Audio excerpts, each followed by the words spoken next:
The views expressed in this program do not necessarily reflect those of this station. Welcome to Insights into Northeast Michigan, a WBKB News public affairs program. Insights deals with the issues affecting those in the community, as well as Northeast Michigan and the state. And now, Insights into Northeast Michigan. Good morning, everyone, and welcome to another episode of Insights. I'm Erica Fernandez, and I'm joined here today by Detective Lieutenant Stuart Sharp. Thank you so much for being here today. Certainly. So today we're focusing on the drug epidemic nationally, but more specifically, we are focusing on the problem here in Northeast Michigan. So go ahead and tell me first off, how long have you worked with Hunt? I became the commander of Hunt in July of 2015. Previous to that, in 2001, I was in the capacity of undercover officer.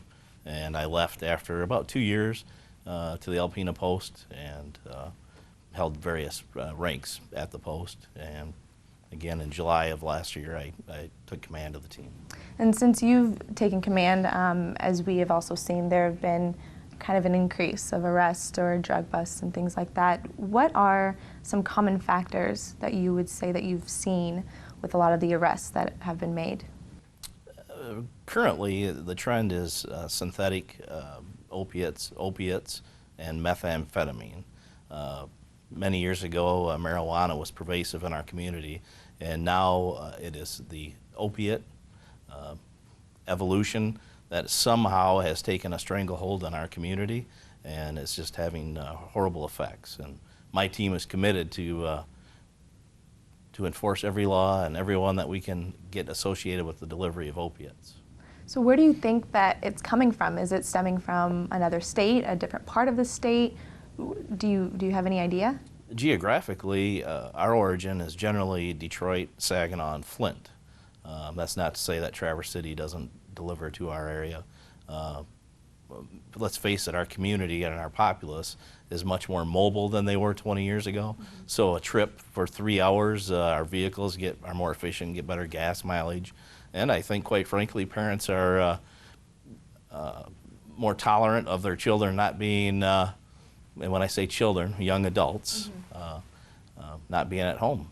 So they travel and they can leave for 4 hour drive and return home with no accountability. So heroin and prescription opiates are responsible for over 27,000 deaths in the U.S. I did a little bit of research earlier. Why do you think that there's such a big problem of it within the Northeast Michigan area? There's been an issue with prescription pills for years, mm-hmm. and this is a very lengthy story that we can unfold. However, in a nutshell, this started many years ago with prescription pills, mm-hmm. prescription or synthetic opiates. The price of those opiates became about $1 a milligram. So an 80 milligram Oxycontin would be $80. Well, you can get a gram of heroin, a substantial more amount of heroin, for just slightly more than that, about $100 in the Detroit area. So, it's economics. You can get considerably more opiate, the same drug, for less money. There's either someone has to deliver it here or you have to go get it. So it's easier to get, it's faster to get, and it's cheaper to get? Generally speaking, heroin is less expensive than the synthetic opiates. But keep in mind that the United States gets about 97% of the opiate prescriptions for the world. The United States takes up about 4% of the population in the world. Mm-hmm. So our healthcare system is inundating our populace with synthetic opiates. So it stems from prescription drugs? In my opinion, it stems from prescription drugs, yes. So do you think that doctors are kind of handing out prescription drugs or painkillers way too much or way too easily? I think that our healthcare system has taken on an approach for comfort more than healthcare, and the risk of that comfort is addiction and the availability of these opiate, the painkillers. So you work in law enforcement, you work for the undercover narcotics team. A lot of people would say that incarceration is not working. Do you believe that? I don't believe that. What I do believe is that incarceration is a very important component of this. And Absolutely, treatment has to be out there. There has to be public knowledge and awareness, and there has to be an effort by the public to help control it, but there has to be the incarceration component. You know, in a nutshell, what my unit does is targets drug trafficking organizations. We don't arrest users. We're not after user amounts, and we're not after the users.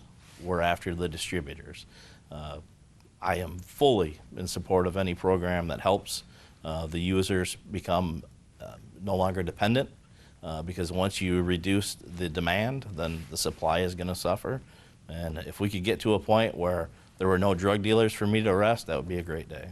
So, in your opinion, and with your experience in the Northeast Michigan area, do you believe that specifically Alpena County is handling those who are suffering from these addictions, or even those who are distributing in the area? Do you think that they are handling the situations correctly? I would say yes, and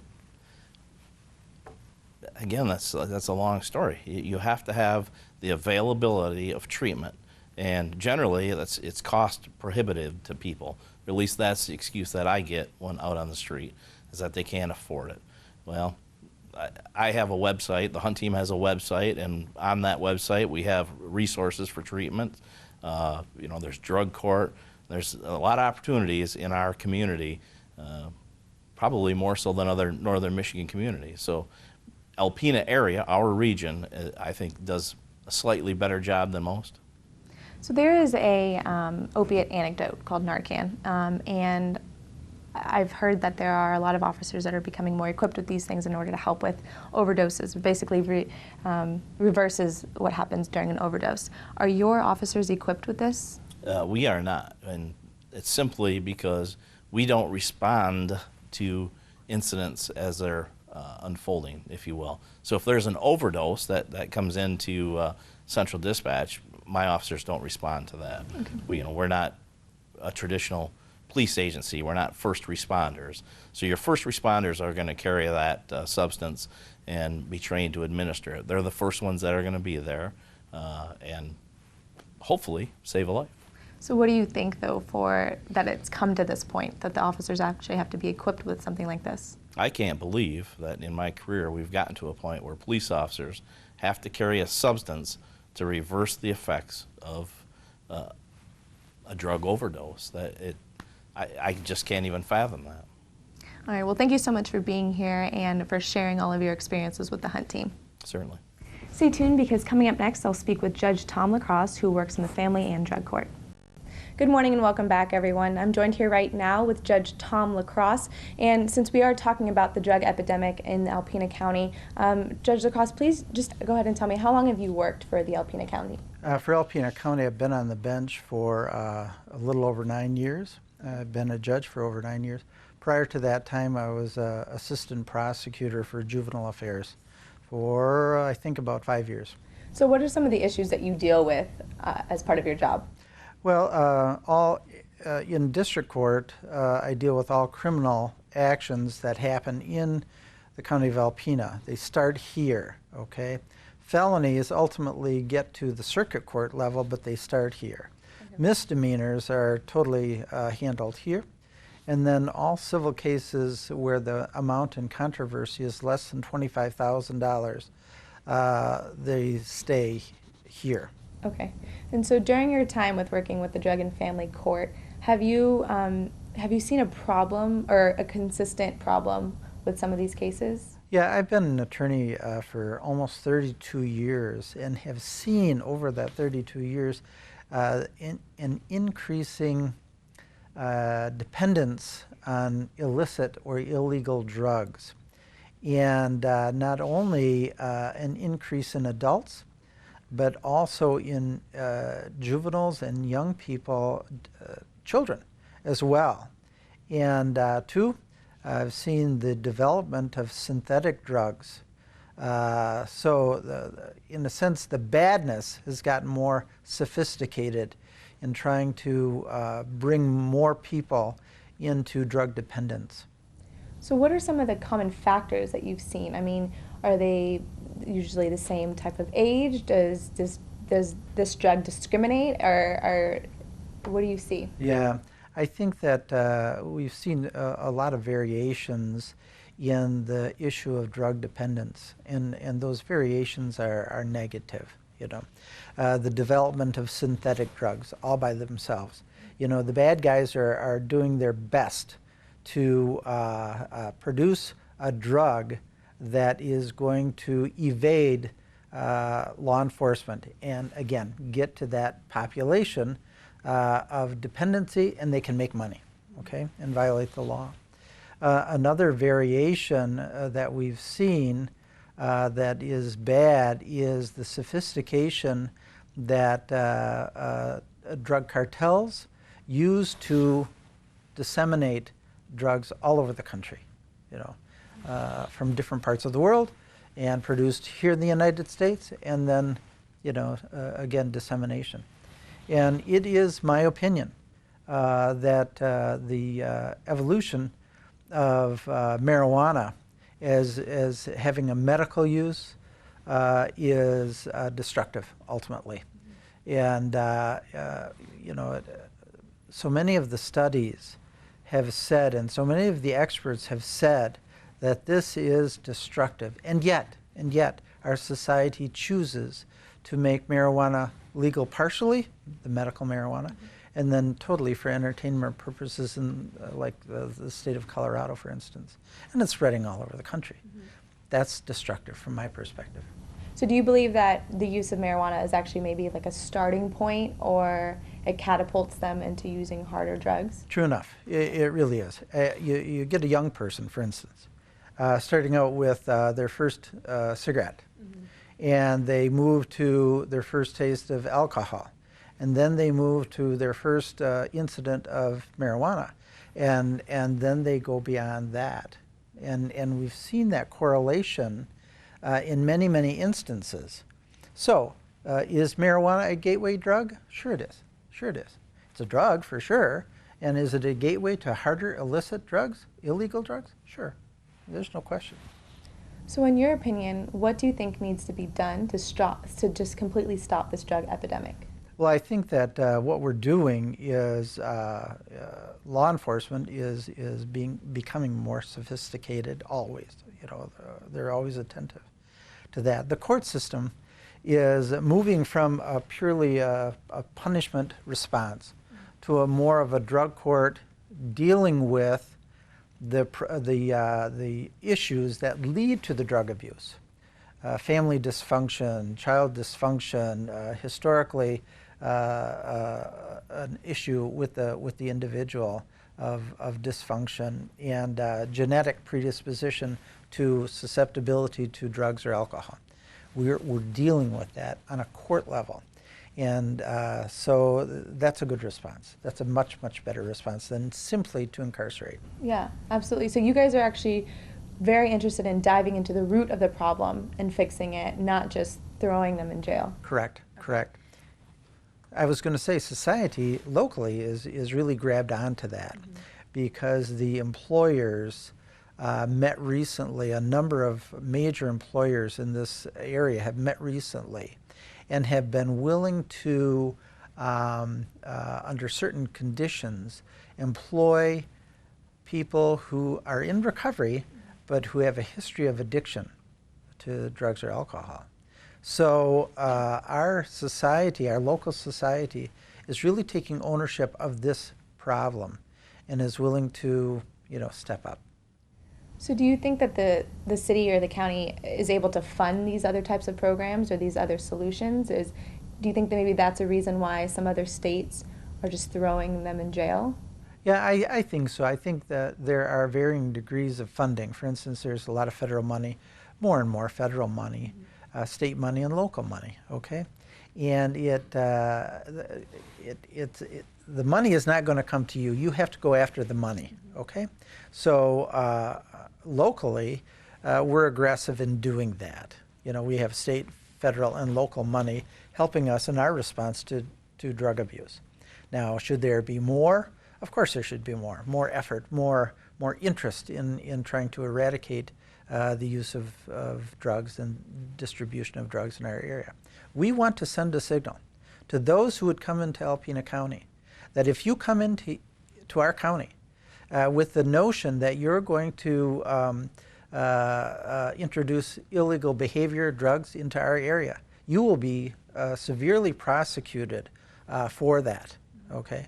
And at the same time, we want to give the signal to those who use, who are not dealing, but who use, that we are going to respond to your addiction appropriately. Yeah, we're actually going to discuss after the break. We'll actually talk with John Keller and how you guys are collaborating and working on a project to help bring awareness to younger victims and the most vulnerable victims of the drug epidemic. So thank you so much for being here today, Okay. Judge Tom. Yep. Stay tuned, because coming up next, we'll talk more about this special project. Welcome back, everyone. I'm joined here right now with Judge Tom LaCrosse and John Keller. Thank you guys for being here today. So we were just, right before the break, we teased about a special project that you guys are working on together. It's called Stories, Not Secrets, correct? Correct. So tell me a little bit, what is this video about? Yeah, the video is really geared toward babies who are born addicted to drugs, okay? It's one of the difficulties of drug addiction, one of the tragedies. Babies born addicted to drugs.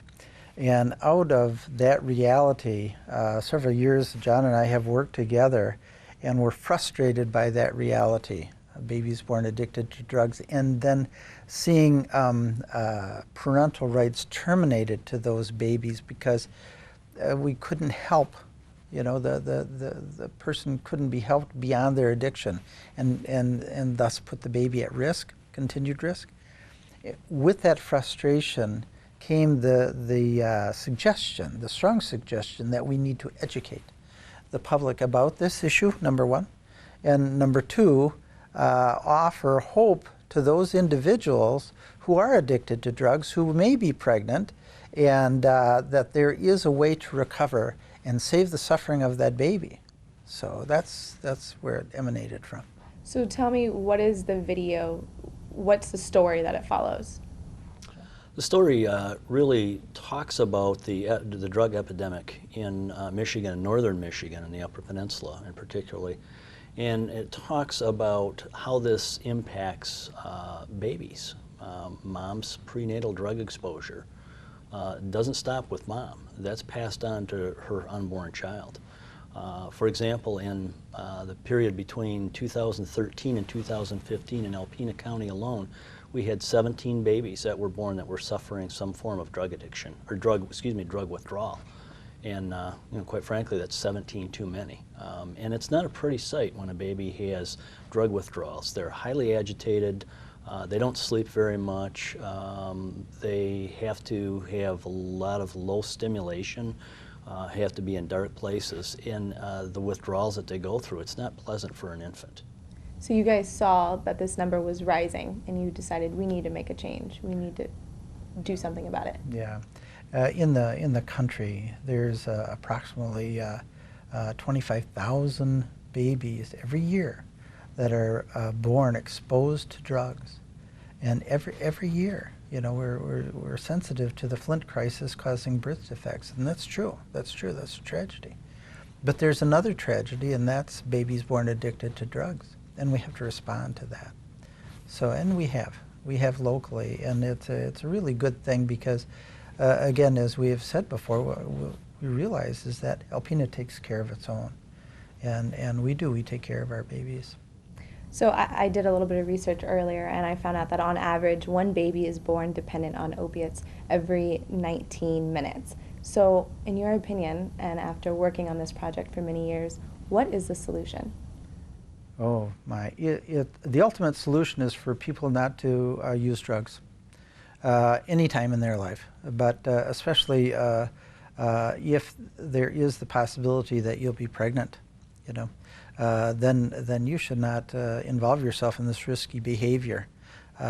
Certainly, sexual activity along with drug use, well, it will be no surprise if there's a baby that is born addicted to drugs, because if you are pregnant, you are exposing that child 100%. There's no risk there. It's 100% you're exposing that child to drugs, illicit drugs. It's unnatural to that child.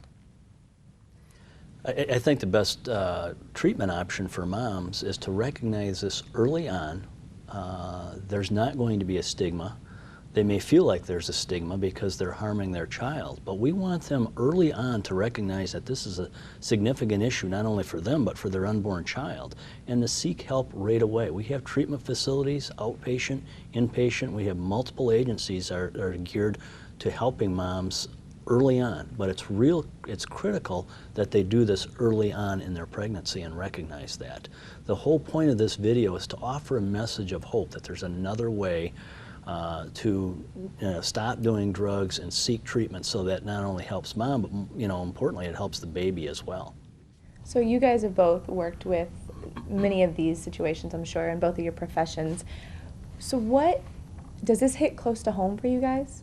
It does. It does. As we were talking earlier, John and I both have a common characteristic. We're grandfathers. And I know that John has a picture of his grandchild in his office, and I have pictures. I have 8 grandchildren. And so do they affect the way I view life? Of course, absolutely. And so it becomes the plight of a child becomes much more sensitive to me because I have children and grandchildren. I would add to that, and when you see a child and you see a newborn baby, they are so defenseless, and they need a voice, and we need to be that voice for them. And I think I know the judge and I both have a stake in this community. We love this community. We want this community to do well, and we want babies born in our community to do well, and not to have to suffer from the hideous consequences of mom's prenatal drug exposure. You see that baby going through active state of withdrawal. It's not a pretty sight, and it can have long-lasting impact on a child's overall health. So in an effort to raise awareness about NAS and about the project that you guys are doing, tell us a little bit about this press conference that you're holding at the end of the month. Yeah, April 22nd at 1:30 in the circuit courtroom, we are holding a statewide press conference to announce that this video exists. And the people that we've been in contact with, the governor's office and the Supreme Court, very sensitive, and they're sending representatives here to be at the press conference, and many of those folks will speak on behalf of the governor, the Supreme Court, and the Department of Human Services and local people. The National Exchange Club president is going to be making an address as a part of that press conference. So it's a major event for our area. And because I think that, which is really good, people see the importance of addressing this issue, and they want to be present to that, and that's a good thing. All right. Well, thank you guys so much for being here and for your efforts to help stop this drug epidemic and from stopping NAS from spreading. So thank you guys so much for being here. And if you're interested in finding the video, it's called Stories Not Secrets, and you can find it on YouTube. So thank you so much for being here. That'll do it for today's Insights. Thank you so much for watching. Insights into Northeast Michigan is produced by WBKB News. If you have any comments, suggestions, or topics you would like to see on a future show, please email WBKB News. This has been a production of Thunder Bay Broadcasting Corporation. All rights reserved.